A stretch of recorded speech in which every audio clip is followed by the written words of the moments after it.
Daily Bible word தமிழுக்கு அன்புடன் வரவேற்கிறோம். இன்று பிப்ரவரி 2, 2026.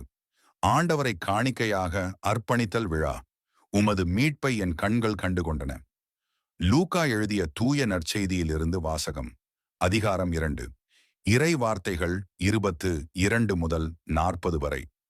மோசேயின் சட்டப்படி தூய்மை சடங்கை நிறைவேற்ற வேண்டிய நாள் வந்தபோது குழந்தையை ஆண்டவருக்கு அர்ப்பணிக்க அவர்கள் எருசலேமுக்கு கொண்டு சென்றார்கள். ஏனெனில் ஆண் தலைப்பேறு அனைத்தும் ஆண்டவருக்கு அர்ப்பணிக்கப்படும் என்று அவருடைய திருச்சட்டத்தில் எழுதியுள்ளது. அச்சட்டத்தில் கூறியுள்ளவாறு 2 மாடப்புறாக்கள் அல்லது 2 புறாக்குஞ்சுகளை அவர்கள் பலியாக கொடுக்க வேண்டியிருந்தது.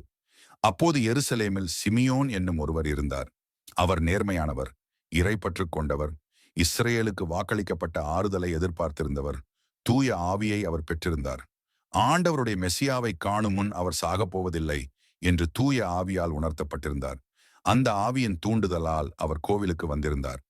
திருச்சட்ட வழக்கத்திற்கு ஏற்ப செய்ய வேண்டியதை குழந்தை இயேசுவுக்கு செய்து முடிக்க பெற்றோர் அதனை உள்ளே கொண்டு வந்தபோது சிமியோன் குழந்தையை கையில் ஏந்தி கடவுளை போற்றி, ஆண்டவரே, உமது சொற்படி அடியான் என்னை இப்போது அமைதியுடன் போகச் செய்கிறீர்.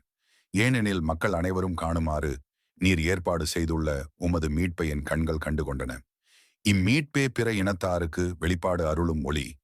இதுவே மக்களாகிய இஸ்ரேலுக்கு பெருமை என்றார்.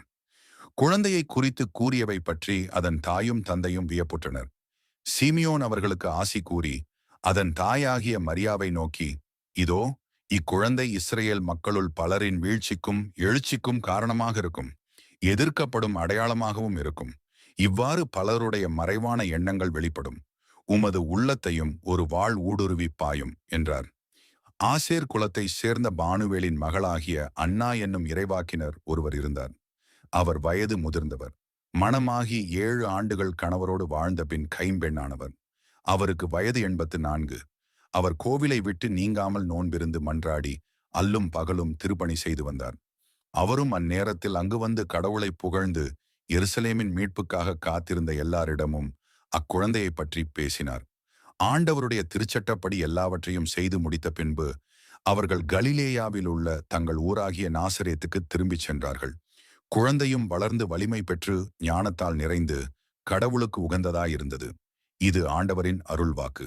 இறைவா, உமக்கு நன்றி. தினசரி நற்செய்தி வார்த்தைகளுக்கு daily Bible words Tamil channel subscribe பண்ணுங்க.